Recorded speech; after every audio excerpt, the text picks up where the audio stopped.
Oh, hi, hello. Welcome to another quarantine episode of Let's Talk About Myths, baby, where I, your host, Liv, am now devoted to finding the most entertaining stories to tell you all, even if it means revisiting some old heroes, because I need that entertainment, so you guys probably need that entertainment too. It's weird how hard it is to be creative and funny and clever when you're living this very solo life. Anyway, I'm not here to complain. We've all got our shit right now, but I am here to explain why I'm continuing on to revisit Theseus. I think last week was another great example of why I'm doing it, though, because just looking into him again taught me that entirely new story of Scylla and Minos, and that's because I'm actually doing some real research this time. Another reason I'm doing it again. I think there's lots of people who don't listen to the end of episodes after I finish the story, and I don't blame you. So instead, before we get into the story, I will ask right up top that you use whatever extra time you may have in this new world to give me a 5-star review on iTunes. I say 5 stars because, well, if you don't think I deserve that many, then instead you can just not rate it at all. Sound good? I want them 5s. I would be eternally grateful, especially right now, if you did that. Thank you in advance if you do. And finally, a quick and exciting Patreon update. I'm teaming up with Ryan Stitt of the History of Ancient Greece podcast to watch Disney's Hercules, the TV show, on Disney+. We're going to watch chunks of episodes of the show, starting with the first 6, and discuss the show and how they use Greek history and mythology, because let me tell you, they use it wonderfully. Also, the 90s. Good times. Anyway, if you're a patron, stay tuned for that. And if you're considering becoming one, know that that is coming very soon. Anyway, enough rambling, Liv. This is episode 78, Theseus and all the people he killed while taking a walk. Theseus, part 1. After Scylla causes the downfall of her city, Megara, because of her love for Minos that almost certainly came from a goddess's curse and not rational human emotions, Minos wins his battle against Megara, but according to some sources, he doesn't head straight back to Crete. Instead, the war against Attica as a whole continues to wage on. Eventually, still hell-bent on defeating Athens for the death of his son Androgeos, Minos eventually prays to his father, Zeus. He asks Zeus for help in defeating Athens, and Zeus listens. Minos is his son, after all. You'll remember, Europa is Minos' mother from the time Zeus kidnapped and raped her. You remember, that age-old tale. Before long, all of Greece is being hit almost constantly with earthquakes, shaking the whole of the region and causing endless damage. This is Zeus's punishment for the death of Androgeos, and the oracle tells them as much when the kings of the region assemble in Delphi to ask what they can possibly do to calm the gods and stop the earthquakes. And this is how the Athenians start offering 7 boys and 7 girls to Crete every 9 years to appease and fill the belly of the Minotaur, Asterion, the half-man, half-bull monster hidden away in his labyrinth in Knossos. But more on that later. Before we get into the madness that is the Minotaur and his labyrinth, we must get back to pregnant Aethra in Troezen, left behind by Aegeus, who returned to Athens for the Pan-Atheniac festival and to continue trying to hold on to his power against his brothers and nephews. Aethra gives birth to a child of Aegeus, or more likely Poseidon, because it seems to me that Aegeus didn't have the best swimmers, but Poseidon lets him have it.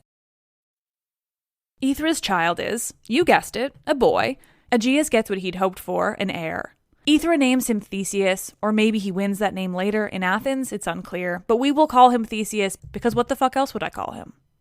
We all know this man so well, this guy destined to be the hero I forever refer to as the shittiest one. In reading Plutarch's life of Theseus, I do want to emphasize Theseus's lineage, even ignoring the implication that he could be the son of Poseidon. Theseus is, on the one hand, the son of Aegeus, who is descended from the founders of Athens, the original people of that land, Erechtheus, those who began Athens from nothing and were worshipped for it. And on the other side, he's the son of Aethra, a daughter of Pythias, who is descended from Pelops. Pelops is one of the most important figures in the history of the Peloponnese. It's where the peninsula and the mountain range gets its name. Pelops is at least as important as Erechtheus, making Theseus a child of mainland Greece, Attica, where Athens is, and the Peloponnesian Peninsula, where Sparta is. Theseus is, from birth, destined to be super fucking important.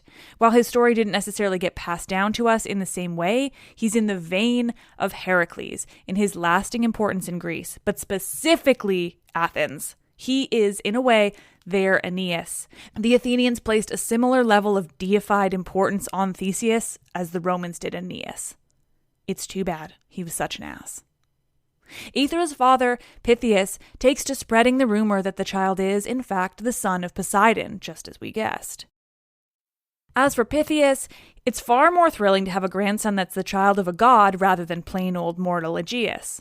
The truth is trickier. Perhaps he's a little of both. You know Greek mythology. Super weird shit happens in almost all instances of impregnation. While Theseus is growing up in Troezen, he's instructed by the best and lives among the best. It's said that when Theseus is a child, the most famous hero himself, Heracles, visits Troezen. Heracles is actually a cousin of Theseus. Pythias, Theseus's grandfather, is Heracles' uncle. Of course, when a cousin hero like Heracles visits your palace, you hold a feast to rival all other feasts. So Heracles feasted there with Theseus and his family. He'd thrown off his famous lion skin, getting comfortable, and left it tossed over a stool. A group of children from the palace run in, and seeing the lion there, looking very real, if perhaps also quite dead and thin, lose their shit and run from the palace screaming.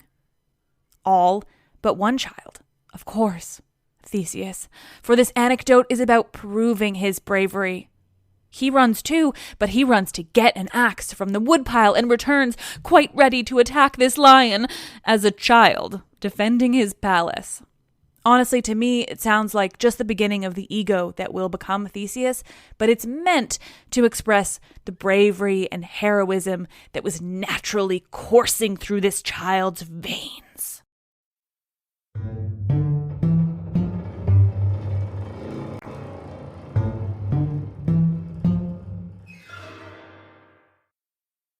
Theseus grows up in Troezen, not knowing who his father is, but one can assume, at least hearing the rumors his grandfather is spreading, that it's in fact a god, Poseidon, who is his father. Of course, in this world of mythology, it is one of the highest honors to be a son of a god, especially when the child has a cousin like Heracles, one who's around while he's growing up. Heracles is the epitome of what it can mean if your father is a god. He is Theseus's goals. Theseus grows up in this way, and we can only assume his ego grows larger every day. Until, when he is 16 years old, Theseus is of the age where he should make his first trip to Delphi. This is stated in Robert Graves as though it's something that's just done, to the extent that apparently during this trip, Theseus offers to Apollo his first, quote, manly hair clippings. This isn't something I can find anywhere else, but it's a bit entertaining, so I'm sharing it anyway. Regardless of what he does with his first hair clippings, this is proof that Theseus is old enough to be shown the rock. Yes, it's time. His mother, Aethra, leads Theseus to the rock of great fanciness, where, 16 years prior, Aegeus had hidden a sword and some old shoes. Sandals specifically, and they're not described as old, but you know, context clues. It was a spur of the moment. Aegeus wanted to make a point about caring for his future child only if it was 1, a boy, and 2, strong enough to lift what I can only assume is a pretty fucking big rock. We'd probably say boulder, because rock doesn't really convey the gravity. Aethra leads Theseus there, and finally, for the first time in 16 years, she tells him the story of how he was born. She tells him who his father is and the instructions he'd left for his son. Move this rock, she says. Are you strong enough to move this rock? Then you're good enough for your father. That's right. Theseus moves the rock. A hero, a true and valiant hero. With the rock moved and the dirty old shoes and sword removed from where they were placed by Aegeus those 16 years ago, Theseus is ready to reach for his destiny. He's to travel to Athens, seeking his father and his rightful place as heir to the throne of Athens. But a hiccup. Theseus spent a little too much time around his cousin, old Heracles, and it's given him both a big head and a lust for the adventure Heracles talks of so often, and I can only assume in such detail. You see, when Theseus is to be sent to Athens to seek Aegeus, his mother Aethra and his grandfather Pythias plan to send him by ship. That's easiest, certainly, not to mention the fastest and safest way to travel. Troezen is on the Peloponnesian Peninsula, quite a ways down. It's a straight shot across the Saronic Gulf to Athens. Ship wouldn't even have to do much navigating, just right across the water. But that would be too easy for Theseus. He's out to prove himself, even if that means making stupid, self-destructive decisions. He wants to be the next Heracles, and in order to become as impressive and famous as Heracles, one must face obstacles. What obstacle is there in sailing a ship across to Athens? None. And that is not good enough for Theseus. Instead, he will travel by land. His mother and grandfather try very hard to convince him otherwise. It's not safe, it's fucking far, endless arguments that should resonate with Theseus, but his ego is growing faster than his little bits of beard, and he's not down. No, he won't budge. He will travel by land. And let me tell you what that means. It means traveling halfway up the Peloponnesian Peninsula, which is fucking far, and then it means crossing across the Isthmus. You know I love that word, but I can't say it right now. The Isthmus at Corinth. Then it means traveling all the way from Corinth to Athens, about the same distance as Troezen to Corinth. It would take days and days, maybe weeks, to travel on foot. But Theseus is a hero, damn it, so he will do it.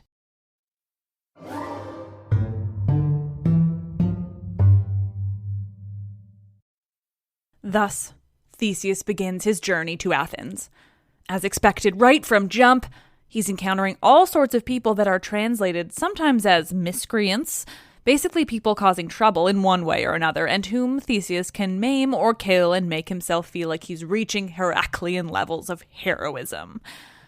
According to Plutarch, Theseus set out not to harm anyone, except also to punish those who directed violence towards him. Contradictory, perhaps, but such is Theseus. First, in Apollodorus, Theseus encounters Periphetes, who's a troublemaker with a club. Periphetes, it seems, tries to stop Theseus in his journey. And that was violence enough! Theseus wrestles away the man's club and, you guessed it, clubs him with it. From then on, Theseus carries with him a club, becoming more and more like the heroic cousin by the hour, just like Heracles. Forever wore his Nemean lion skin as proof for having killed the animal. Theseus carries his club in evidence of the first man he did away with. Plus a bonus is Heracles also had a club. Next, on the Isthmus, a word again I love, and this time I said it. Theseus encounters another bandit, a troublemaker, a murderer really, named Sinis. Sinis, you'll definitely remember from the original brief Theseus episode, but I'm telling you again because I love it. So Sinis is a guy who, for absolutely no discernible reason, has taken to killing people he encounters in an incredibly specific and so creative way. They call him the Pine Bender. Why? He bends pines. Sinis takes anybody who might come across his path, and he lashes each end of them to 2 trees, bending the trees with what I assume must be some kind of insane superhuman strength. He bends the pine trees over, reaching them together so they're, bent. And then he ties your arms to one bent tree, your legs to the other. And then he lets go. The trees spring back up, ripping you completely in half and flinging whatever bits rip off in endless directions. Skin, blood, everything flying every which way. I literally just hit my microphone, keeping it in. And why? Truly no idea. What does Theseus do? Well, an eye for an eye, they say. Theseus does to Sinis what he's been doing to whoever happened to come upon him. Again, for a guy who'd like to think he didn't set out specifically for violence, he found it pretty easy to tie this guy to 2 bent pine trees and then let go. Plutarch is incredibly impressed by this, noting that Theseus was able to use Sinis' tree-bending contraption, for it seems it was a contraption, without any training at all. He used the same murder device to murder the murderer, all with his own natural skill and valor. Oh, Theseus, a king among kings. But Sinis also had a daughter. She, not surprisingly, runs for her dear life when Theseus catches her father and begins to use his own murder contraption on him. Fear not, though. Theseus chases after her and, promising that he will not hurt her or do anything wrong to her at all, she's convinced to leave her hiding place amongst, according to Plutarch, wild asparagus. And Theseus has sex with her. She bears him a child named Melanippus, and then he gives her away to someone else and continues on to Athens. True to Greek mythology and history, this doesn't seem to be treated as Theseus breaking his promise not to do her any harm. He gave her away. So what? She's property, after all. Interestingly, Theseus' story is one of the only ones that proposes this idea that there are just large numbers of truly horrific people just living it up. I don't know, in a forest? Like some sort of troll under a bridge, just waiting for people to wander there so they can brutally kill them for no reason? I'm not saying I don't believe Theseus. I'm just saying it's awfully convenient that he seems to have lived in this very brief time where there were just so many people he comes across that deserve the punishment he was very happy to give them in order to prove his heroism. I mean, even if these people were just out here, like, stealing from people they came across, like, why tie somebody to two different trees in order to steal from them? Just steal from them. The trees are an overkill, I would say. Anyway, though, there are more, lending more credence to this argument of mine. On the borders of Megara, Theseus kills a guy named Skiron. Skiron. Well, Skiron's an interesting guy, too. In the vein of Sinis, but funnier, if you can believe it. It's said that Skiron has a habit of stopping people who pass him by.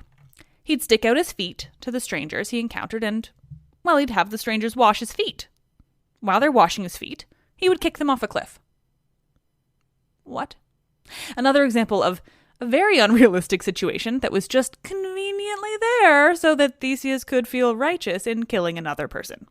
I mean, 1, why would people stop and wash this guy's feet? Did he threaten them in some way? Is this a practice in ancient Greece that I'm not aware of? Washing strangers' feet on the road? And again, why is it only Theseus' world where there exists all these people who are just out there killing random strangers on the road?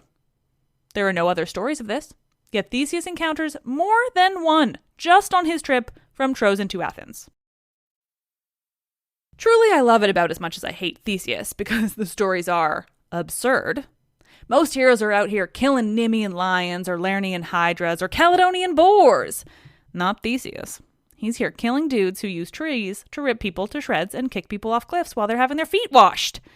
I say again, a noble and valiant hero.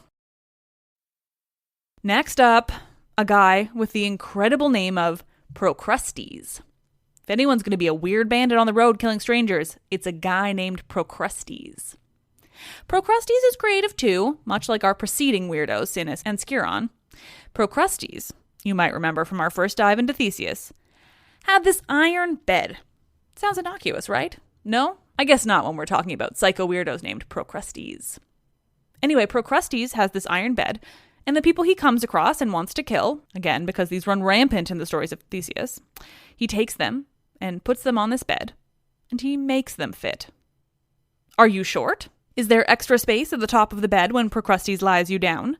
No problem. He's got stretchers. He'll stretch the fuck out of you, pulling all your joints out of their sockets in order to make you long enough to fit his bed.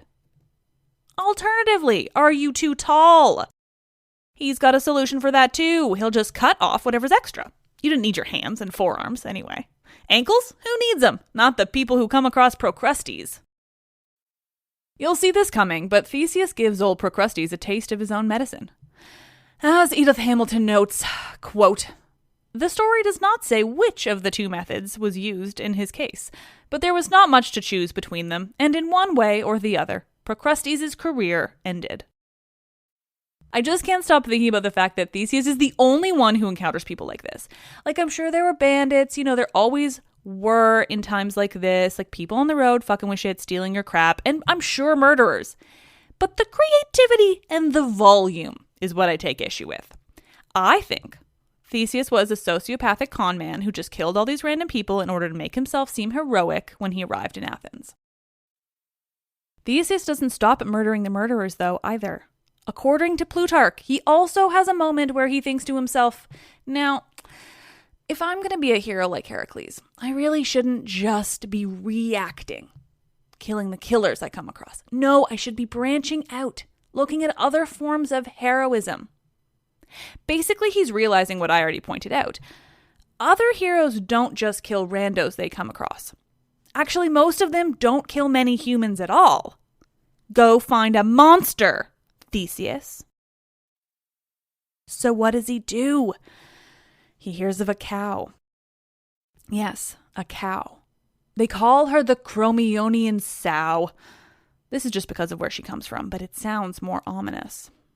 Plutarch notes that the cow is fierce, but there's no information on what this ferocity results in, nor why this creature requires being sought out and killed by Theseus. For this is what he does. He goes, he finds the cow, he kills the cow. This is meant to be another example of his heroism. But again, how? Why? Huh? By the end of his journey across southern Greece, Theseus has killed 4 people who allegedly were murdering people pretty often on the roads between Trojan and Athens. A likely story. And a cow that seems to have done little to nothing wrong. But as we all know, this is just the beginning for Theseus. I mean, all of this happened while he was walking from his hometown to his dad's town.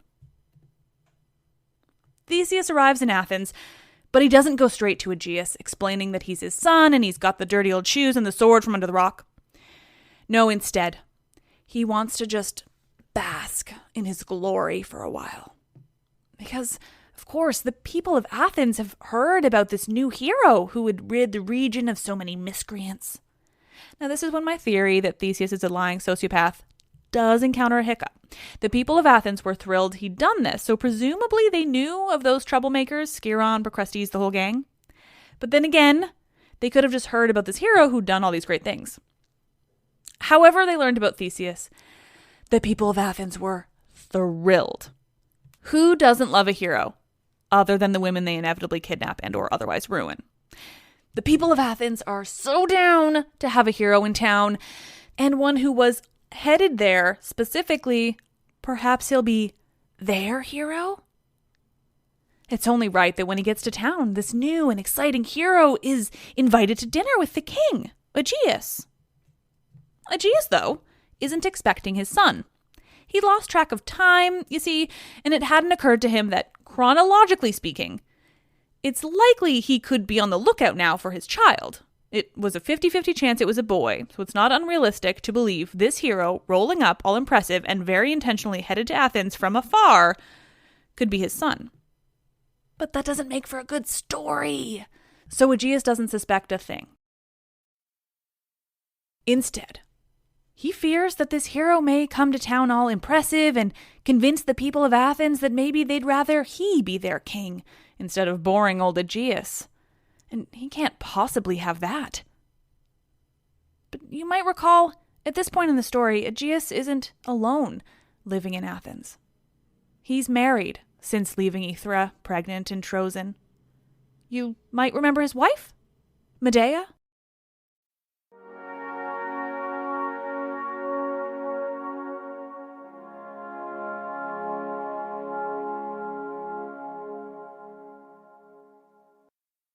Oh, nerds, thank you so much for listening. This one was way more fun to record than I was expecting, actually. I hope you're all holding up. Thank you to everyone who's still listening every week, even without the commute or whatever other habit might have kept you in the show normally. I know I've been dropping off listening to a few podcasts because I'm not out and about or commuting. But cleaning the house is great for podcasts, thank God. And I don't know about you guys, but I am absolutely cleaning my apartment more often because I'm here all the damn time. So many dishes. Why do things get dirtier faster? I miss human normal things. Anyway, I'll be back next week, probably with some more new and retold stories about our mutual enemy, Theseus.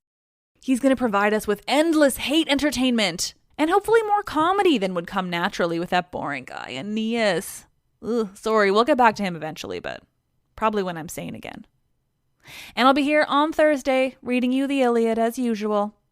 Stay safe and healthy and wash your hands. I am Liv and I love this shit.